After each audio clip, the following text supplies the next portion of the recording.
Hi guys, it's Baby Peach, and we're back again with more Higurashi.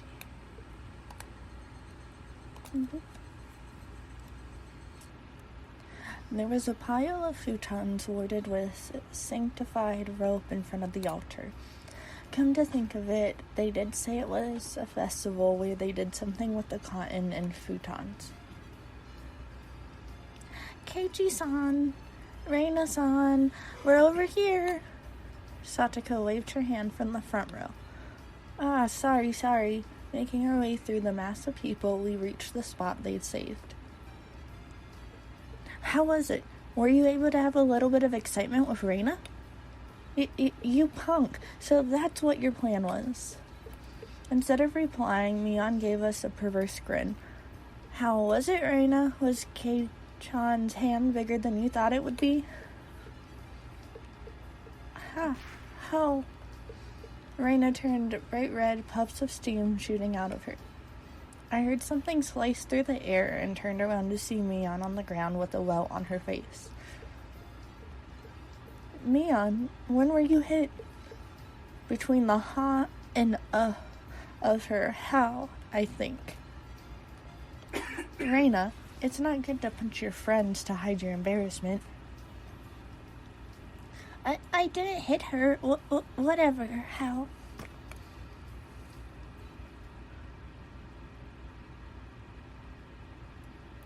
Thump. The thunderous beat of the drum echoed, silencing the crowd.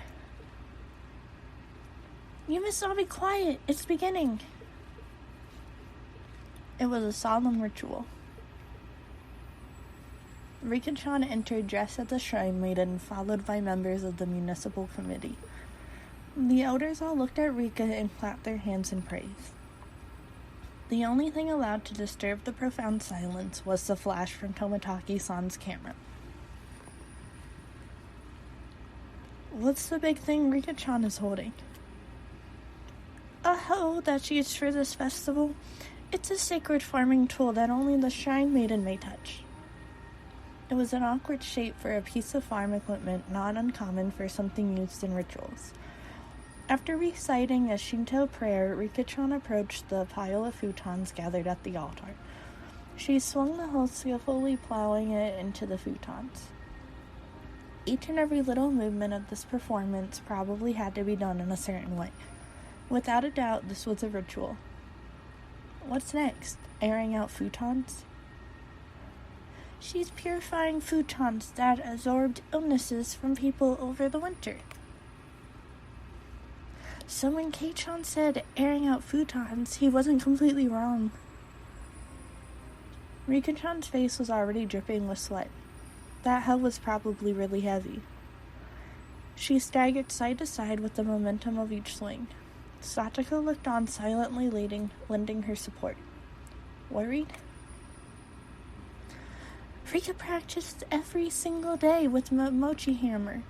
She will certainly prevail. Satoko's hands were sweaty, and whenever Rika-chan started to sway a little, she held her breath. Why isn't Mion a candidate to be the shrine maiden? It feels wrong having Rika-chan swing around something so heavy. I'd do it if they'd ask me, you know. And well, it's not something just anyone could do. That's true. Shrine maidens need to be pure after all. Mion drove her elbow into my side. With the thud of the big drum, Rika-chan gave a solemn bow and descended from the altar. That triggered a round of generous applause. After the Shinto priest had raised up and cleansed futons like a portable altar, all the spectators stood up. Following after the priest, we all marched on at a moderate pace. They descended the shrine giant stairs in a line. What's happening now? Washing the futons in the river? Ah-ha-ha-ha-ha. Watanagashi means setting cottons adrift, you know? The procession continued right up to the bank of the stream. A fire was stoked high, and it was bright as day here, too. People started crowding around it and clamoring. All right, get in line. Line up, Keiichi-kun. I wondered what was up. Maybe we'd get some holy wine, red and white bean buns. Ah ha ha ha, it's not food, I said it was cotton. Ah, but of course, they didn't call it the Higurashi for nothing. I finally understood. The municipal committee members pulled out the cotton from inside the futons and bought it up like mochi, handing it out to people. Rena drove into the line and brought out some for me as well. We then proceeded to the bank of the stream. Since it's your first time, Keiichi-kun, just copy what I do. She held the cotton in her right hand, and waving her hand as if to purify it, she touched it with her forehead, chest, navel, and both thighs. You do this 3 times, and silently give thanks to Oyashiro-sama. Oyashiro-sama? What's that? The name of the shrine's god? Yes, it's the guardian deity of Hinamizawa. It brings both miracles and curses, so you must be sure to show respect. That sounded like a pretty frightening god, but well, when in Rome. I was officially a resident of Hinamizawa now, after all. Doing as Reina showed me, I touched the cotton over myself 3 times. Thank you, Oyashiro-sama. Thank you, Oyashiro-sama. Thank you, Oyashiro-sama. This way, all the evil that possesses you is sucked out by the cotton. Then you let it gently drift away on the stream, and you're done. Together, Randa and I set our pieces of cotton afloat on the surface of the water. The flowers of cotton blooming in the water had sucked out all the evil festering in Hinamizawa and drifted off, disappearing into the distance. It was wonderful, like those floating lantern festivals I seen on TV. The best part, though, was feeling like this was a rite of passage, had made me a true resident of Hinamizawa.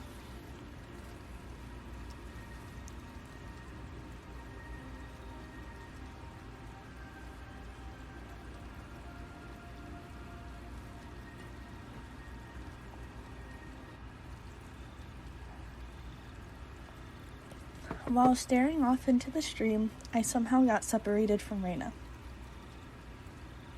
I wasn't very lonely, though. I know this place now. This is where I live, my home. It's probably better if I just stay here instead of wandering around aimlessly. Someone would surely find me while I was enjoying the evening breeze. I heard a familiar voice. It was Tomotaki-san's. I headed towards it.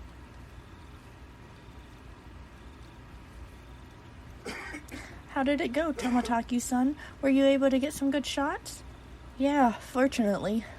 Tomotaki-san was with a girl. I felt a little like I was intruding. How was it, Keiichi-kun? Did you enjoy the festival? From the way she spoke, it seemed like she was a resident of Hinamizawa. I should really try harder to remember people's faces here. What was her name? Well, it was fun. My face must have given away how desperately I was trying to remember her name because she gave a light-hearted chuckle. It's probably because it hasn't been long since you moved here. It's pretty hard to believe seeing how friendly you've gotten with the other kids. If that's how it looked, it was probably all thanks to Reina and Mion. Perhaps you feel more like a resident of Hinamizawa after taking part in the festival today? I wonder about that. Oh, that's not like you. I had tried to get used to Hinamizawa, but there were still plenty of things I didn't know. The faces of people I'd met, for example. Things that had happened in the past as well. Oh, you're feeling left out because of something like that? It's not so much as feeling left out, it's just, I'm not sure how to say it. That incident at the dam construction site, the fighting over it, and other conflicts. That terrible incident that they pretended they didn't even know about whenever I brought it up. Even though it was in the past, as someone living in Hinamizawa, it wasn't wrong to want to know about both the good and the bad that had happened here.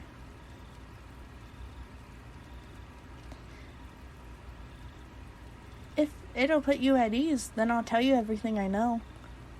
Tomotaki-san's smile made me more relieved than I'd ever been. It was hard to think of what to ask when someone said, "Ask me anything," though. Even when there was so much I wanted to ask. Then could you tell me about what happened when the dam was being constructed?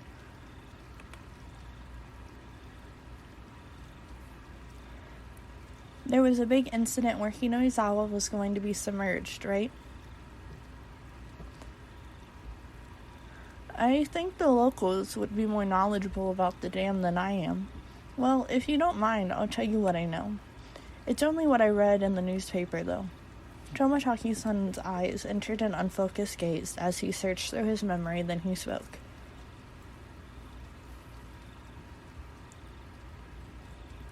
The decision to start the dam project was finalized 7 or 8 years ago. I heard it was the next major project after Kurobe. There were 3 major issues in Japan at that time: improving inter-island transportation infrastructure, meeting the higher demand for electricity, and flood control. There was a boom of dam building due to the massive economic stimulus they provided on top of generating electricity and flood control. Higurashi had the right conditions to support dam construction, so it was singled out. The dam reservoir would have been covered quite a lot of ground when it was completed. The entire area right up to Higurashi, way upstream, would be underwater. But why did they have to pick a populated area like Higurashi? Couldn't they have instead picked a place where nobody lived? I'm not really sure why, but I heard that it was just the right terrain for building a dam. Of course, there were protests here in Higurashi. Rika-chan had said there was a battle. From that choice of words, I had guessed things had turned violent. There was a trial, and it was even brought up before the national diet. It was covered in the Tokyo newspapers, too. Mian had told me all about that as well. I'm sure every resident in Higurashi had united to fight together. The feeling of solidarity found here, which could not be expressed properly with mere words, was likely brought about by that battle. As a result of bribery and scandals were brought to light, as things got more and more complicated, they eventually halted construction. If I wanted to know now, was my only chance to ask. It was certainly a bizarre incident that boys my age would be curious about. I felt a little shame from the fact I was petty enough to have my curiosity piqued by Raina and Mian's refusal to talk about the event. But I figured I might as well ask since I had the chance, just so I would stop thinking about it so much. So, there was a dismemberment, right? There was. I happened to be here in Higurashi at the time, so I remember it well. Tomotachi-san's answer was nonchalant in contrast to my hesitantly forced-out question. It was about this time, 4 years ago. It was the day of the Watanagashi, if I recall correctly. Debate on whether to continue construction on the dam was in disarray. Scandal after scandal rocked the project near the end. The incident that was the final nail in the coffin for the dam project. A fight at the dam construction site ended in the victim being murdered. Fearing prosecution, the 6 assailants divided the remains into 6 pieces and hit each one. 5 of the 6 criminals turned themselves in out of guilt, but 1 was still on the run. The right arm he hid in had yet to be found. The major details lined up with what was in the tabloid I'd read earlier. It certainly was a tragic incident, but it wasn't so terrible that Reina and Leon needed to hide it from me. I guess they didn't want someone who just moved here to have a negative impression of Higurashi. I felt grateful for having friends who worried so much about me, as well as shame for still being so interested in it. It was near the end of all the trouble with the dam, you see, so everyone was saying that it was Oyashiro-sama's curse. Oyashiro-sama's curse, huh? Oyashiro-sama was the name of the god at the shrine that held the festival today, if I recalled correctly. I see. Their guardian deity rained divine punishment down on the evil dam construction for trying to flood Higurashi. Apparently the younger ones didn't think so, but it seems the elderly in the village never doubted that it was Oyashiro-sama's curse. The moment Tomotachi-san said with a mischievous chuckle. Tomotachi-san began laughing with her. It was so infectious I ended up laughing as well. But I wonder about now. There are quite a few, I think, amongst the youth too. A few what? People who believe in Oyashiro-sama's curse? The woman's lips were still curled into a smile, but her expression turned stern. And then, after that, it continued every year, always around this time. Continued? What continued? Tomotaki's-san paused for a second, as if to build up some suspense, then he whispered to me, as if someone might have been listening. Every year, on the day of the Watanagashi, someone dies. The year following the dismemberment on the day of the Watanagashi, a man from Hinamizawa who had supported the dam fell off a cliff overlooking some rapids and died while he was on vacation. Unfortunately for his wife, the body was never recovered. He supported the dam construction even though he lived in Hinamizawa. At the time, there were whispers amongst the elderly saying it was Oyashiro-sama's curse. The woman chuckled mischievously again. Then the next year, the night of the Watanagashi, the shrine Shinto priest died suddenly from an unknown illness. His wife drowned herself in the bog that night. The shrine Shinto priest, you mean he was from the shrine here? The woman nodded. There was a rumor amongst the villagers that they weren't able to quell Oyashiro-sama's anger. Then, the year after that, again on the night of the Watanagashi, they discovered the battered body of a local housewife. Housewife? Up until now, all these mysterious deaths were people involved with the dam or who had connections with Oyashiro-sama. With that in mind, could the housewife have been involved in some way too? Exactly, the woman stated slyly. No, it was more menacingly. One of the victim's relatives, you see, was connected to the younger brother of the dam supporter who fell to his death 2 years before. The younger brother is still alive, it seems, but it did bother him quite a bit, so he moved to the neighboring town. For a while, I stood there with my mouth agape. The battle over the dam construction with Hinamizawa's future at stake, and the murder at the center of it all. That was all I knew, and that was all I wanted to ask about. But that wasn't all there was to the story. Homicide, body disposal, accidental deaths, terminal illness, suicide, fatal beatings. I'm a pretty level-headed person. I don't really want to believe in curses, but the freakish deaths happened every year on the day of the Watanagashi, and all of them were related to the dam construction. It was easy to dismiss each of them as coincidences by themselves, but when you put them all together, dismissing all of them as a coincidence would then defy logic. I don't believe in curses, but every single year on the day of the Watanagashi, somebody or something makes it happen without fail. The woman chuckled again, as if she picked up on what I was thinking. It felt like she was saying, maybe there was, maybe we frightened him, stuff like that. I felt embarrassed at being read so easily. I pressed Tomotachi-san to continue, a bit of impatience and irritation in my tone. Then, so someone died the next year, right? Who was it that time? I wonder. Who do you think, Keiichi-kun? The hell? The way he said it, it didn't agree with me. The sarcastic tone ticked me off. Don't avoid the question, I'm serious here. Hey, calm down, Keiichi-kun. I realized when she tried to calm me down that I had been panicking. We aren't trying to avoid the question, Keiichi-kun. It's just, when you say next year, that's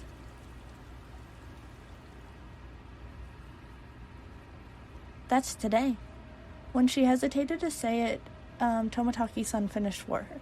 I broke into a cold sweat. I really didn't like the direction this was headed. Nobody wants to speak of it, but they all think it's going to happen again tonight. The festival was so cheerful, though. Well, the victim last year, the housewife, she was a non-believer. It turns out she didn't even attend the Watanagashi festival. There was a rumor going around that if you didn't participate in the festival, you would incur Oyashiro-sama's wrath. Didn't you hear anything about this, Kichi-kun? I never even heard a whisper of that rumor. Then the reason everyone was at the festival was they were afraid of the curse?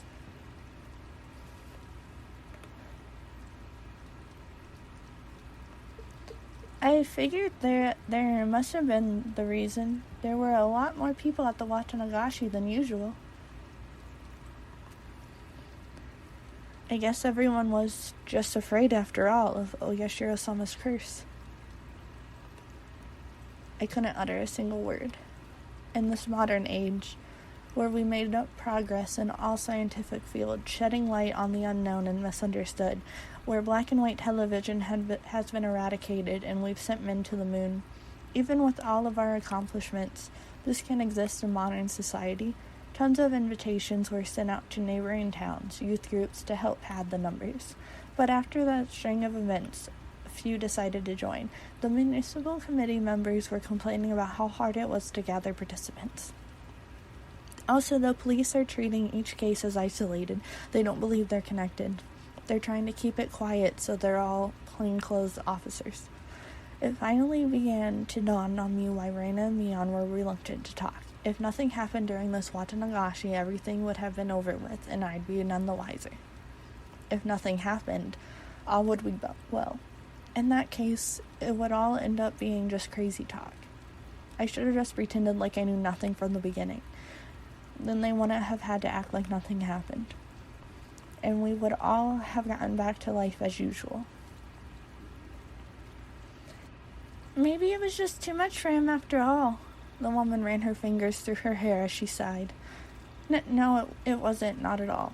I had tried to act strong, but that just served to emphasize how much the information had unsettled me. After seeing how I looked, Tomotaki-san appeared to regret saying anything. Letting out a sigh, he then spoke, forcing an awkward, upbeat demeanor. Kichi-kun, surely you don't believe in such things as curses. Well, no. If the causes of all the crimes were unknown with the perpetrators and their methods all mysteries, then I would think it's the work of a curse. But that's not how things are in reality. The police are investigating the evidence and suspects to uncover the truth. Hearing him say police made me feel a lot better. It was perfect for repelling the word curse. The first one, the dismemberment, for example, I told you, didn't I? All but one of the perpetrators were arrested. It's only a matter of time for the last one. The motive turned out to have been an argument they had while intoxicated. That's no curse, don't you agree? That was true. If it didn't happen on the day of the Watanagashi, then I wouldn't think it was related. The accidental death of the man who supported the death is the same. He was in the position that made others hate him. The police made a point of investigating from that angle. They concluded it was an accident, not foul play. But they both happened on the day of the festival, right? Ha ha ha. Just think about it, Kichi-kun. Do you think people with a lot of enemies here in Hinamizawa could participate easily in a local festival? It would be especially hard for them to be around during the Watanagashi. So they probably left Hinamizawa intentionally around this time of year to travel, don't you think? It wasn't a very clear explanation, but I sort of understood what Tomotaki-san was getting at. So I pressed on earnestly, asking more questions so I could convince myself. Then, Tomotaki-san, what about the priest who died after that, the one with the unknown illness? That also happened on the day of the festival. It's even easier to explain what happened to the Shinto priest. The Watanagashi is a really big event that happens once a year. It was probably from all the built-up stress, or it may have been because of a pre-existing condition. But it was an unknown disease. It's hard to believe something with an unknown cause could exist with all our advances in medicine. It's just an exaggeration. Rumors making rumors. Anyone would get worked up over having incidents happen 2 years in a row. The sudden death is quite unnatural, though. Of course, the police ordered an autopsy because of the strange way he died, but there wasn't enough for them to open a full investigation, you know? Turns out it was just a sudden death due to illness. The priest's wife committed suicide, correct? What about all that? I believe I already explained that. Everyone was shaken up by the incidents happening for a third year. Those who of strong faith were quick to believe it was the work of the curse. Of course, that included the priest's wife. Apparently, they found a suicide note that said something like, "My death will quell Oshiro-sama's anger." Well then, how about the next incident with the housewife? That happened on the day of the Watanagashi too. The perpetrator has already been caught and the case has been closed. Turns out it was just some nutjob trying to continue the legacy of the Hinamizawa curse. Then, how about the incident the next year? Oh yeah, this year is the next year. Tomotaki-san gave a hearty laugh. Nothing will happen. Not this year. There was never a curse to begin with. It's just that a group of people believed it was the explanation for a string of coincidences. My internal computer finally got itself back on track. I felt a bit embarrassed by how childish I'd become after losing control and panicking. I can see very clearly now that Keiichi-kun really does love Hinamizawa.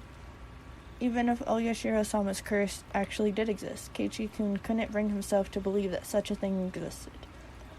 I felt very relieved. I should probably just forget everything I heard tonight. I'll greet Reina and Mion tomorrow with the same smile as always. They'd probably also like tonight to end without incident, so they can continue on tomorrow without having worried me. Perhaps seeing my change in attitude, the woman who had been listening and stretched as she got up from the rock as she was sitting on. Well then, I should be getting back. Goodness, I think I may have gone on a bit too long. There were so few people compared to the crowd from before. I could only make out a few groups of families enjoying the cool evening air. I looked at my watch. It seemed we talked for a better part of an hour. Didn't you come along with your friends, Keiichi-kun? Not going to look for them? Oh, yeah. They might all be looking for me. You're quite the scoundrel, making the girls look for you. See you, Keiichi-kun. Have a nice night.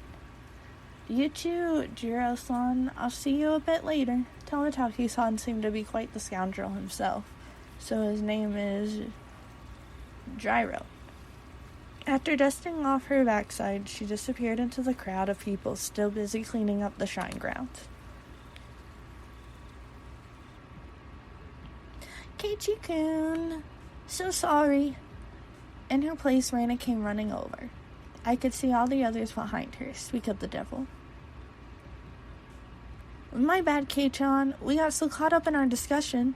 I'd completely forgotten about them while caught up in my own conversations, so we were even. My, so Tomotaki-san was with you? This works out perfectly. We still need to settle the shooting gallery competition. That's right. So I guess I'm gonna end up dead last.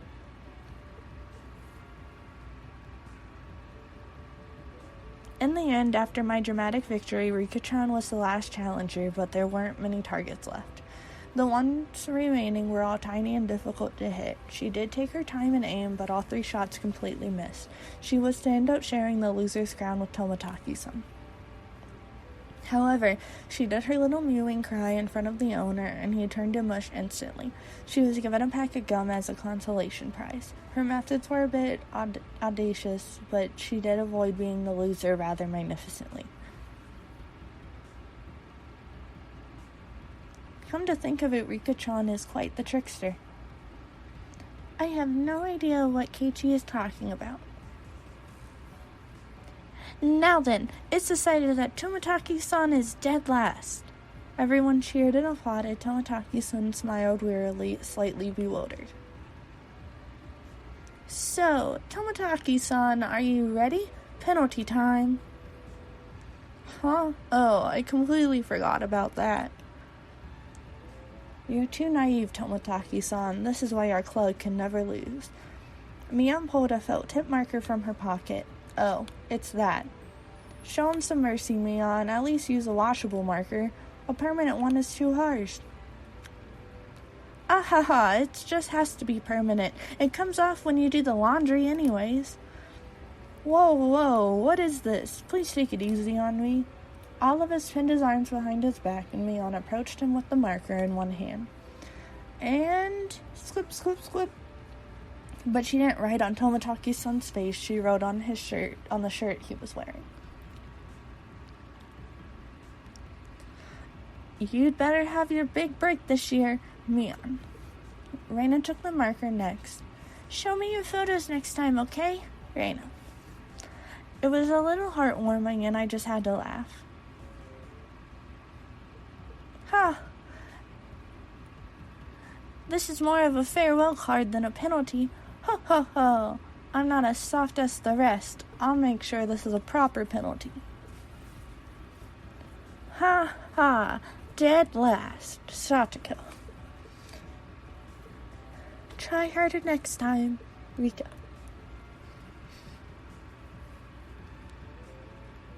Here you go, Keiichi-san. I couldn't decide what to write, but based on what kind of penalty this was probably the most appropriate. Come back and play again, Keiichi. Tomotaki-san was silent the entire time. At first he was quite bewildered, but now he had a different look on his face. So, I have to wear this all the way back to Tokyo as part of the penalty? Of course, you better wear it all the way home. Ah ha ha ha ha, you could wear it when you get back. It would be nice. He appeared deeply moved. Embarrassment mixed with a wealth of other emotions made him turn a bright red. Understood. I'll wear this the next time I come here. I promise. Everyone cheered and applauded. It was the finest parting gift possible for a buddy heading out tonight.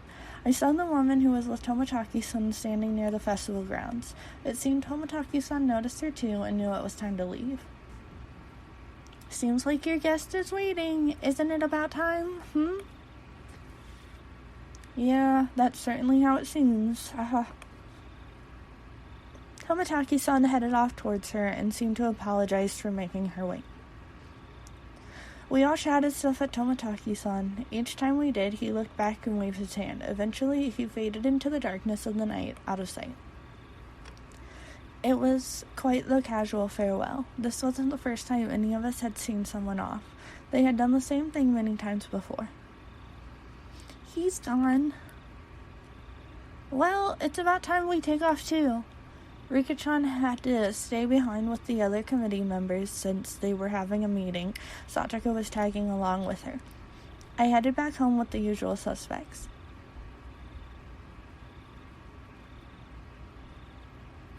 The walk back was quite lively with talk of the day's war stories. Should have done this, should have done that kind of stuff. Reina and I parted ways with Mion, and then it was just the two of us. Then we got to my house and I parted ways with Reina as well. It's already pretty late. Are you alright by yourself? Yeah, I'm perfectly fine.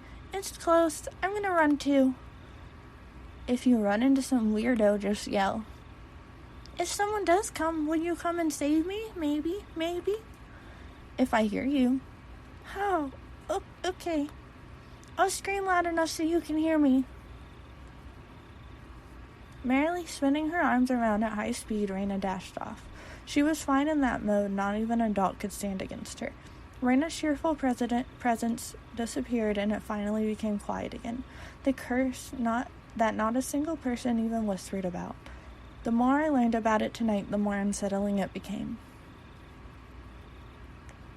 It didn't show on any of their faces, but they were probably all quite concerned about it as well. But if nothing happens tonight, then it all ends up being just crazy talk. Nothing will happen, nothing bad, nothing at all. What's wrong, Keiichi? Why are you standing in a place like that? Come inside, you'll catch a cold. It was my mom. Did you go, Mom, to the Higurashi festival? In the end, your father didn't wake up, so I missed it. A little disappointing. Mom stuck her tongue out with a bit of embarrassed look on her face.